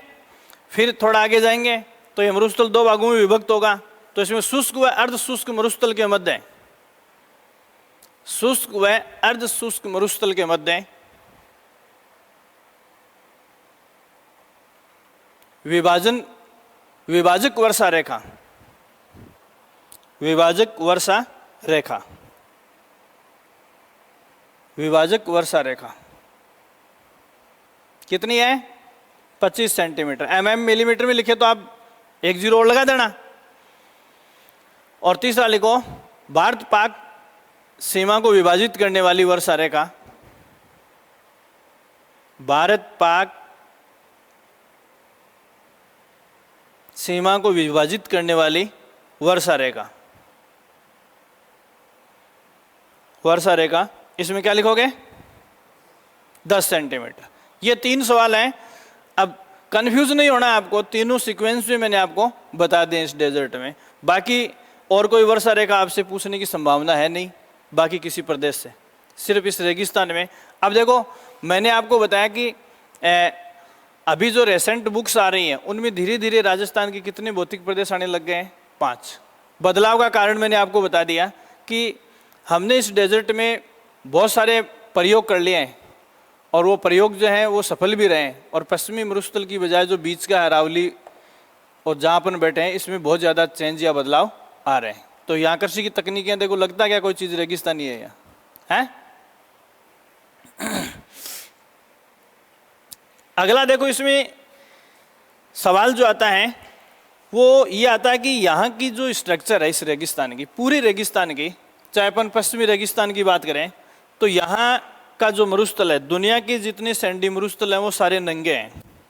पेड़ पौधे और घास की स्थिति बहुत ही कमज़ोर है, घास झाड़ियाँ ये सब बहुत कमज़ोर है। और यहाँ देखो, आज कसियाँ खोदांगा 3 दिन बाद और उठो बितो ही जागो, है ना मुसीबत। एक ये कहता है कि मतलब दुनिया के रेतीले मरुस्थल वनस्पति विहीन होते हैं और ये रेगिस्तान जो है वो वनस्पति युक्त बालू का स्तूप, स्तूप टीले को कहते हैं, वनस्पति युक्त बालू का स्तूपों से निर्मित। इसका मतलब क्या है? देखो, जैसे आपसे ये पूछे जाए कि दुनिया का कौन सा रेगिस्तान है, रेतीला रेगिस्तान है जिसमें मृदा अपरदन की क्रिया सबसे कम होती है, वो यही है। देखो, मृदा अपरदन राजस्थान की बहुत बड़ी समस्या है। मृदा अपरदन इस रेगिस्तान की बहुत बड़ी समस्या है। फिर भी दुनिया के रेतीले रेगिस्तानों में सबसे कम मृदा अपरदन किस में होता है? थार के मरुस्थल में होता है। कारण यह है कि यहाँ के जो टीले हैं वो कैसे हैं? वनस्पति युक्त, पेड़ पौधे, झाड़ियाँ, घास, ये सब यहाँ क्या है? खूब है कंपैरेटिवली दुनिया के बाकी रेतीले मरुस्थलों से। तो भयंकर समस्या होने के बावजूद भी दुनिया के बाकी रेगिस्तानों के सापेक्ष कुछ नहीं है। तो यहाँ सवाल क्या है? सवाल या तो सिंपल ही ये पूछा जाए कि यहाँ के बालू का स्तूप कैसे हैं, तो सीधा सा उत्तर है वनस्पति युक्त। लेकिन आपको एक चीज मिलेगी कि जोधपुर और जैसलमेर तथा बाड़मेर, ये 3 जिले ऐसे हैं जिनमें एक त्रिकोण बनता है। त्रिकोण किस किस के बीच बनता है? जोधपुर का फलोदी, जैसलमेर का पोखरण और बाड़मेर का बालोतरा। इनके बीच में एक ट्रायंगल बनता है, ठीक है? तीनों जिलों में, जिसका अधिकांश विस्तार इस ट्रायंगल के बीच में जैसलमेर है, तो इसका ज्यादातर विस्तार किस में है? जैसलमेर में है। ये क्या है? वनस्पति विहीन। देखो, राजस्थान का अधिकांश रेगिस्तान या रेगिस्तानी स्तूप वनस्पति युक्त है। वनस्पति विहीन का मतलब है पूरा गंजा है ये। अब चाहे वहां रेत है चाहे पत्थर है, उसके ऊपर घास बिल्कुल भी नहीं है। समझ में आ गई क्या बात? तो एक्सेप्शन और रूल ये है कि ये दुनिया का सबसे बेहतरीन वनस्पति युक्त रेतीला रेगिस्तान, या बर्फ पर तो उगता ही नहीं है ना, तो सारे रेगिस्तानों को मिला दे तो भी सबसे अच्छा वनस्पति युक्त रेगिस्तान है ये। दूसरी बात, इसका एक पार्ट ऐसा है जो वनस्पति विहीन है। तो सर्वाधिक वनस्पति विहीन रेगिस्तान का विस्तार जैसलमेर में। लेकिन ये एक त्रिकोणीय जो क्षेत्र है जिसमें, समझ गए दोनों सवालों को? तो आप इसमें लिखो पहला, अगला सवाल, राजस्थान का मरुस्थल वनस्पति युक्त बालू का स्तूपों से युक्त है। ये इसकी बड़ी विषय, वनस्पति युक्त बालू का स्तूपों से युक्त है, बालू का स्तूपों से युक्त है। घास, झाड़ियां, ये सब पाए जाते हैं इसके ऊपर, ठीक है? तो सामान्य विशेषता जैसे सत्य असत्य में पूछा जाए तो हो गया ये। दूसरा, इसका अपवाद क्या है? ये अपवाद इंपॉर्टेंट है, तो इसमें लिखो, कोष्टक में जिले का नाम लिखते जाना।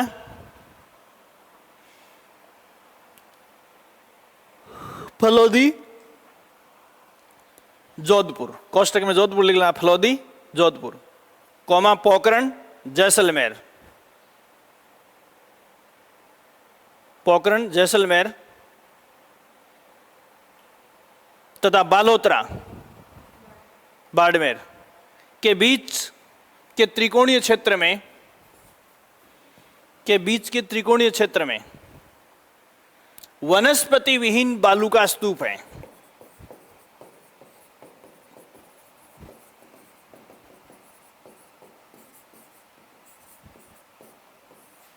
वनस्पति विहीन बालू का स्तूप है।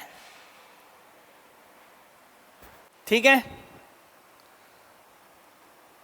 या बालू का की जगह वनस्पति विहीन रेगिस्तान है, ऐसे लिखो। इसमें कुछ जगह पथरीला है, ये बालू का मत लिखना, वनस्पति विहीन रेगिस्तान है।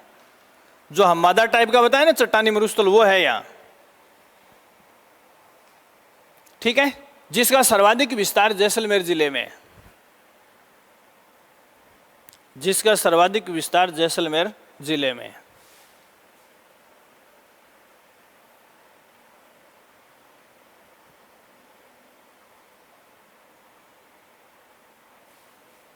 ठीक है,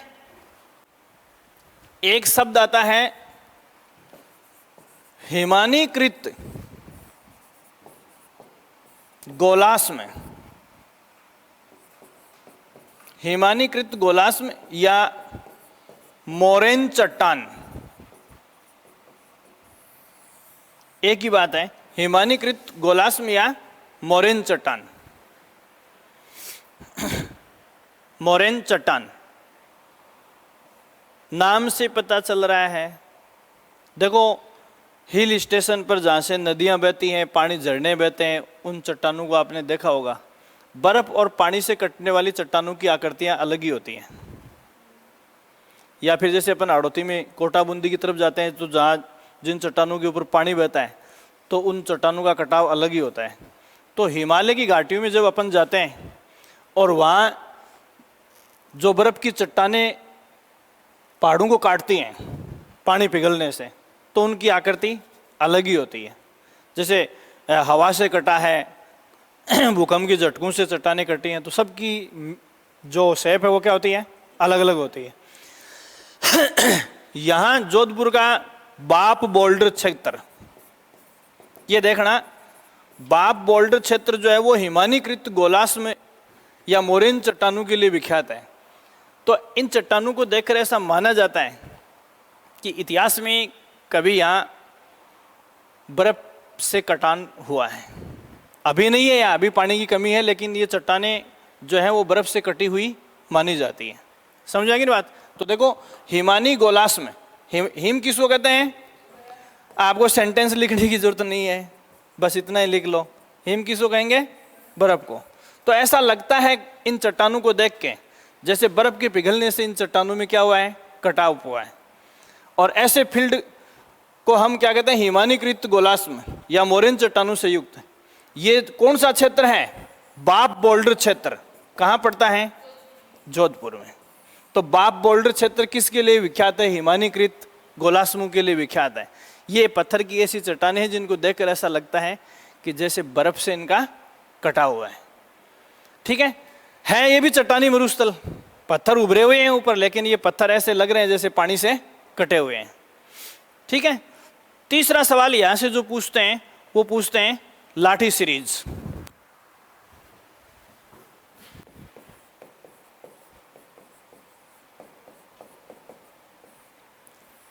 इसका विस्तार पाकिस्तान की सीमा के पैरेलल जैसलमेर में है। पोखरण टू मोहनगढ़, पोखरण से मोहनगढ़ तक ये 80 किलोमीटर का एरिया है, लगभग 80 किलोमीटर का एरिया है पोखरण टू मोहनगढ़।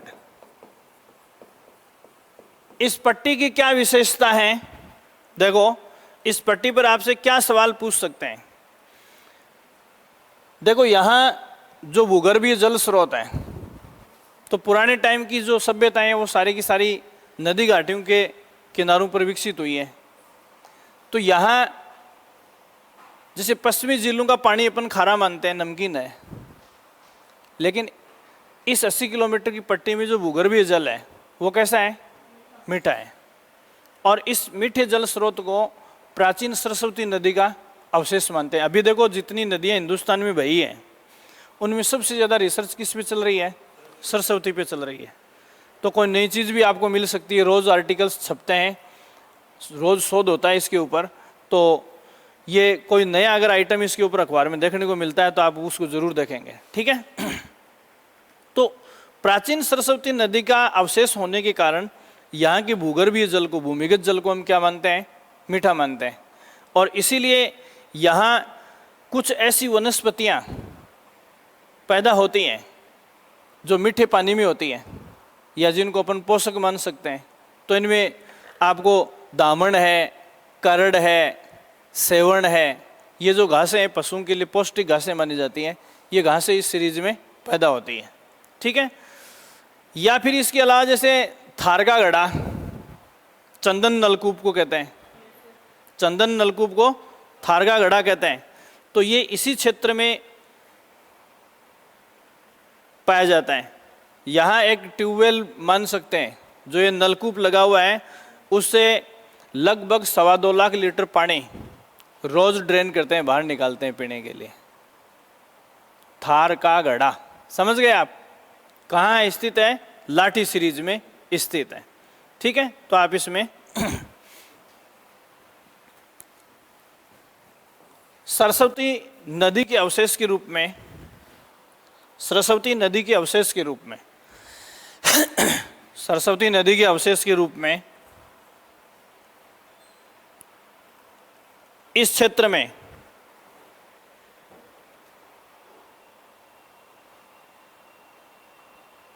मीठे जल का भंडारण पाया जाता है, मीठे जल का भंडारण पाया जाता है।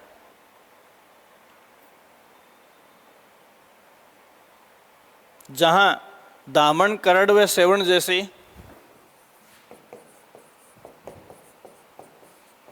दामन, सेवण व करड़ जैसी दामन, सेवण व करड़ जैसी पौष्टिक घासें पैदा होती हैं, पौष्टिक घासें पैदा होती हैं, पौष्टिक घासें पैदा होती हैं, पौष्टिक घासें पैदा होती है।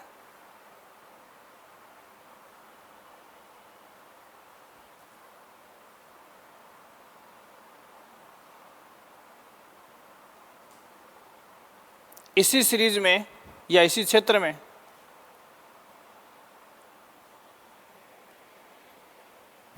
चंदन नलकूप स्थित है, जिसे थार का गड़ा कहा जाता है।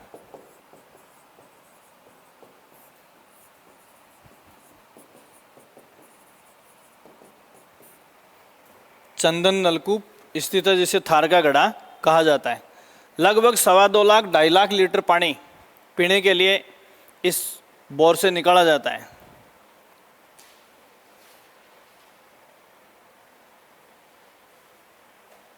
ठीक है, तो ये जो अभी मैं बता रहा था ये सारी चीजें सैंडी मरुस्थल की है। महान मरुस्थल, इसमें रेगिस्तान में मैंने ऊपर जो बातें बताई हैं अभी तक वो किसकी है? रेतीले मरुस्थल की। और ये रेतीला मरुस्थल उन 4 जिलों में मुख्यतया पाया जाता है जो पाकिस्तान की सीमा से जुड़े हुए हैं। या फिर पीछे मैंने आपको सीमा क्षेत्र विकास कार्यक्रम बताया 4 जिलों के 16 खंडों में।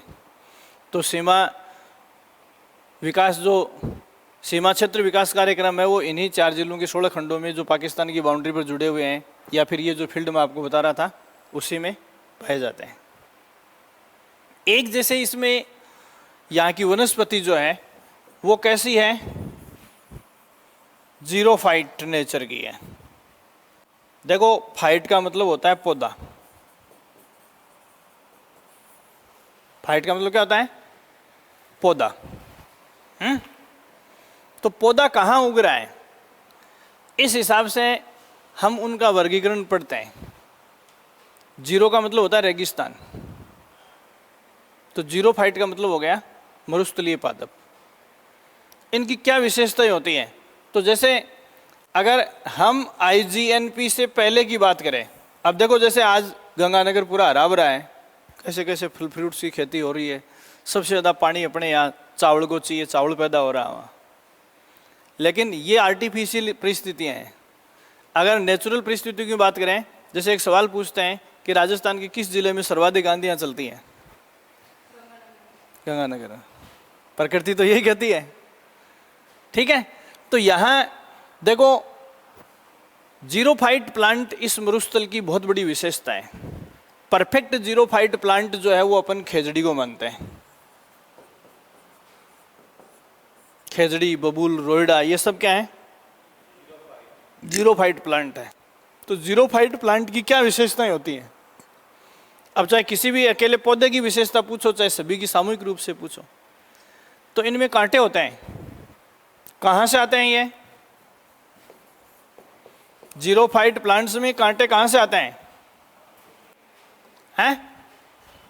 पहली विशेषता है कांटा। कहाँ से आता है? देखो पौधों की पत्तियों में सामान्यतया छेद होते हैं, रंध्र, स्टोमेटा जिनको अपन कहते हैं, और उन स्टोमेटा से गर्मी में इनसे पानी वाष्प बनकर बाहर निकलता रहता है। इसको अपन क्या कहते हैं? वाष्पोत्सर्जन। क्या कहते हैं? और वाष्पोत्सर्जन जो है वो ज़्यादातर किन में होगा? मरुस्थलीय इलाकों में होगा, ठीक है। तो ऑलरेडी यहाँ पानी की कमी है, फिर भी यहाँ की वनस्पति क्यों स्टैंड कर रही है? तो इसका कारण है जरूर कुछ न कुछ इन पौधों में है जो इसके ऊपर अंकुश लगा रहा है, ब्रेक लगा रहा है। तो सबसे पहले देखो पत्तियों में जो छेद होते हैं वो होते हैं स्टोमेटा, और ऐसे ही जो छाल होती है ना, छोटा जगह नापा बोला, उनके बीच में भी छेद होते हैं तने में, उनको कहते हैं टेंटिकल्स। स्टोमेटा और टेंटिकल्स, इनसे सांस लेने का काम, वाष्पोत्सर्जन, जैसे अपन नाक से सांस लेते हैं तो भाप भी निकलती है नाक से, पानी भी तो बाहर जा रहा है, हैं? कई लोग मुंह खोल के हाँप के लेते हैं तो मुंह से भी तो भाप निकलती है, तो पानी निकलेगा। इसको कंट्रोल करने के लिए क्या है? इन पौधों की पत्तियों के ऊपर क्या है? क्यूटिकल पाई जाती है। क्या पाई जाती है? जैसे रोइडे की पत्ती को आप देखोगे, खेजड़ी की पत्ती को आप देखोगे, तो उसके ऊपर एक मोम की परत, जैसे ऐसा लगता है जैसे मोम की थैली है, समझ गए आप? वो मोम की थैली की तरह, इसका मतलब उसमें रंध्र नहीं होते, ऊपर थैली चढ़ी हुई है, समझ आ गई बात? तो उससे क्या होगा? वाष्पोत्सर्जन कम हो जाएगा। तो पहली बात, पत्तियों के ऊपर क्यूटिकल, ठीक है। दूसरी बात, पौधे अपना भोजन पत्तियों के माध्यम से बनाते हैं, क्लोरोफिल होता है उसमें, लेकिन फिर भी इन पौधों की पत्तियां छोटी होती हैं। इसका मतलब क्या है? वाष्पोत्सर्जन की संभावना कम हो जाएगी। फिर तीसरी चीज क्या है? जब भी इनकी जो तने होते हैं उसके ऊपर छाल, मोटी छाल पाई जाती है, जिससे वाष्पोत्सर्जन की संभावना कम होती है। फिर भी इनमें जैसे जैसे पानी की कमी होती जाती है, आप देखना बरसात की सीजन में बबूल, खेजड़ी, इनमें कांटे कम होते हैं, और जैसे जैसे गर्मी बढ़ती है वैसे वैसे इनमें कांटों की संख्या बढ़ जाती है। क्या है? कांटे पत्तियों का रूपांतरण है। कांटे पत्तियों का रूपांतरण है। जैसे ही गर्मी के दिनों में पानी की कमी आएगी तो पत्तियां किस का रूप ले लेंगी? कांटों का। तो कांटा क्या है? मॉडिफाइड लीफ, परिवर्तित पत्ती है? कब होगा? प्रतिकूल परिस्थितियों में। जीरोफाइट प्लांट जो है उनकी पत्तियां किसका रूप ले लेती हैं? कांटों का। और फिर क्या है? लंबी जड़ें। ऐसा जैसे आपके ज्योग्राफी के चैप्टर में कई बार सवाल बना लेते हैं, तो जीरोफाइट प्लांट कौन से होते हैं? रेगिस्तान में उगने वाले। और रेगिस्तानी प्लांट्स की विशेषता, लंबी जड़ें, बहुत गहराई से पानी को खींच सकती है। ये सारी की सारी इसमें, ठीक है। तो आप इसमें लिखो, रेगिस्तान में उत्पन्न होने वाली वनस्पति को हिंदी में इसको मरुद्वीप कहते हैं और अंग्रेजी में इसको क्या कहेंगे, जीरोफाइट। रेगिस्तान में उगने वाली वनस्पति को मरुद्वीप या जीरोफाइट कहा जाता है। और फिर ये छोटे छोटे सेंटेंस आगे लिख लो। क्या अनुकूलताएं कि जैसे दुनिया का सबसे आबाद रेगिस्तान इसको हम बोल रहे हैं, तो ऐसी क्या चीज है इसमें?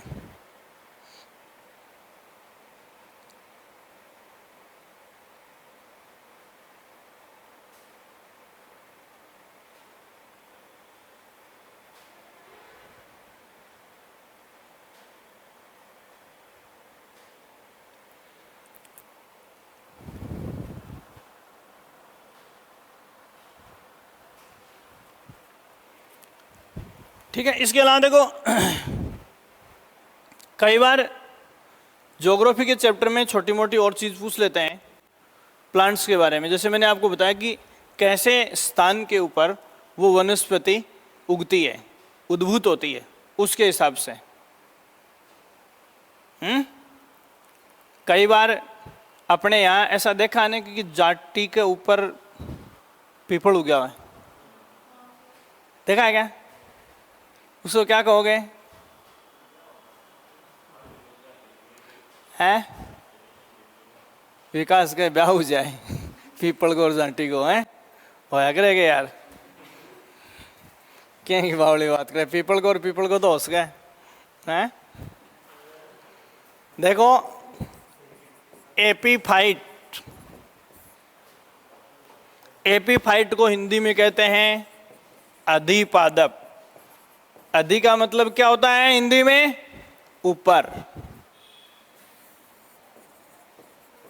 पादप के ऊपर पादप। एपीफाइट को हिंदी में क्या कहोगे? अधिपादप। अधि का मतलब ऊपर, पौधे के ऊपर पौधा।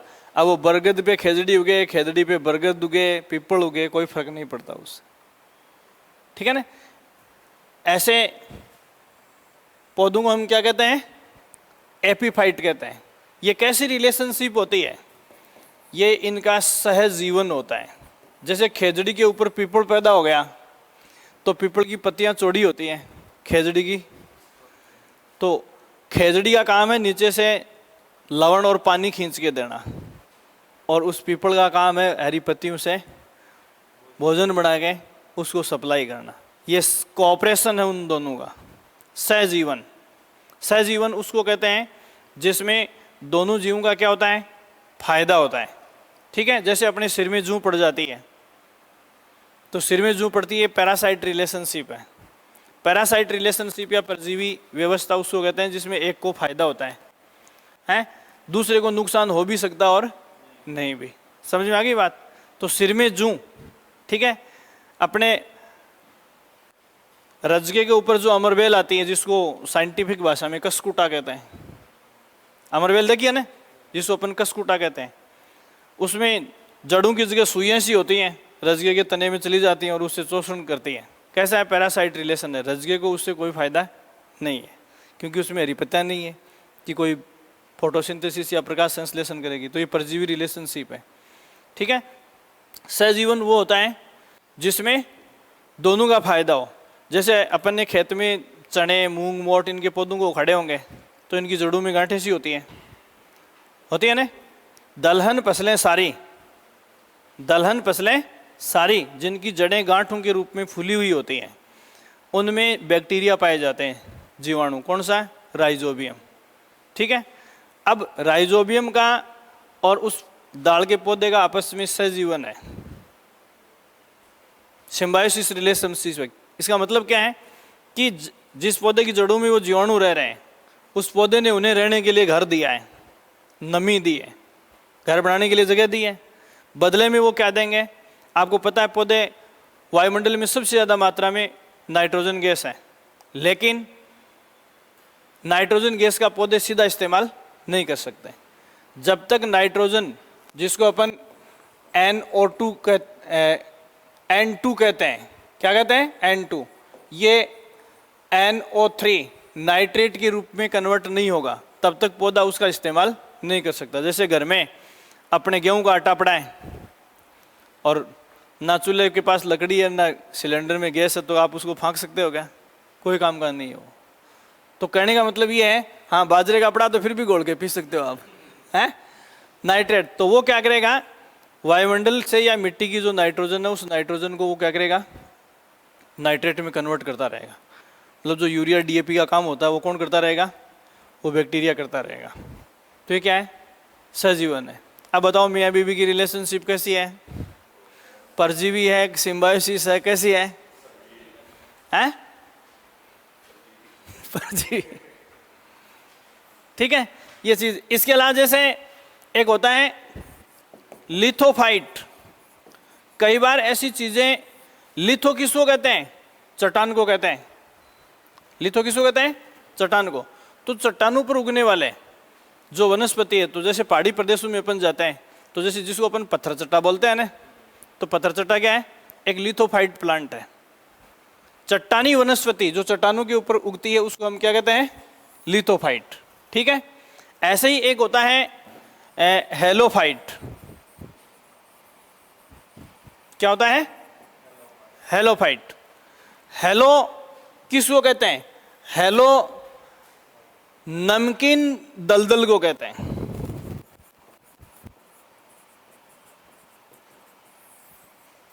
मतलब खारा पानी जहां इकट्ठा हो जाता है और उससे दलदल बन जाता है उसको हेलो कहते हैं, और उसके ऊपर उगने वाले पौधे को क्या कहेंगे, हेलोफाइट कहेंगे। क्या कहेंगे, हेलोफाइट कहेंगे। इस हेलोफाइट के मामले में भारत और पाकिस्तान के बीच में एक विवादित फील्ड है सरक्रीक। भारत और पाकिस्तान की सीमा पर सरक्रीक क्षेत्र है। ये इस रेगिस्तान में एक ऐसा फील्ड है जिसमें नमकीन पानी बढ़ने से दलदल हो गया। अब उसको लेकर पिछले जब से विभाजन हुआ तब से लेकर आज तक अपन लड़ते आ रहे हैं। अब उस दलदल में जीवाश्म माने जाते हैं, तो सरक्रीक के नीचे बहुत बड़ा कार्बनिक पदार्थों का भंडारण अनुमानित है। पेट्रोल, गैस, कोयला, ऐसी बहुत सारी चीज़ें संभावित हैं उसमें, ठीक है। तो यहाँ वैसे इसमें इस दलदली फील्ड में कुछ नहीं पैदा होता है सिवाय किसके, सिवाय हेलोफाइट्स के। नमकीन मिट्टी में उगने वाले पौधों के अलावा कुछ नहीं उगता है। तो सरक्रीक के बारे में कई बार सवाल पूछा गया है, तो आप इसमें सरक्रीक भारत और पाक के मध्य विवादित, भारत और पाक के मध्य विवादित नमकीन दलदली क्षेत्र, भारत और पाक के मध्य विवादित नमकीन दलदली क्षेत्र, नमकीन दलदली क्षेत्र।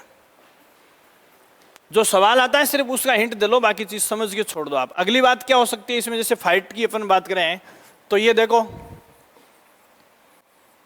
मैं ये शब्द आपको क्यों बता रहा हूं, फाइट तो पौधा ही है। अब हाइड्रो क्या है, पानी। हाइड्रो का मतलब क्या है, पानी, ठीक है। पानी में उगने वाले पौधों को अपन क्या कहते हैं, हाइड्रोफाइट।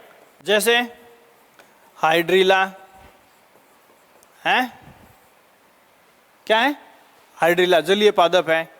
या जैसे जलकुंभी, सिंगाड़ा, ये सब पानी में होने वाले हैं। तो हाइड्रोफाइट पानी में उगने वाले। और एक देखो इसके अलावा जैसे ये हाइड्रो लिख दिया मैंने, ये सारे सवाल जो हैं वो हाइड्रोपोनिक्स, हाइड्रोपोनिक्स ये है जलकृषि।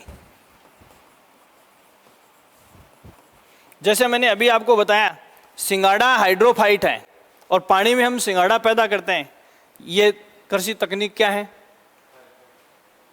हाइड्रोपोनिक्स, ठीक है। ऐसे ही अब नई जो आ रही है वो क्या आ रही है, एरोपोनिक्स। क्या आ रही है, एरोपोनिक्स। एरो का मतलब क्या होता है, हवा, हवा में कृषि, ठीक है। तो ऐसे कुछ शब्द हैं, चट्टान पर उगने वाले, नमकीन दलदल में उगने वाले, मिट्टी में उगने वाले, है ना। ऐसे ज्योग्राफी में जब वनस्पति अपन पढ़ते हैं तो कई बार ऐसा एक आधा सत्य असत्य का कथन डाल देते हैं, तो ये सारी चीज़ें आपके दिमाग में होनी चाहिए। तो ये कुछ चीज़ें मैंने आपको इसमें बताई हैं, इनमें कोई कंफ्यूज है तो आप बोलो।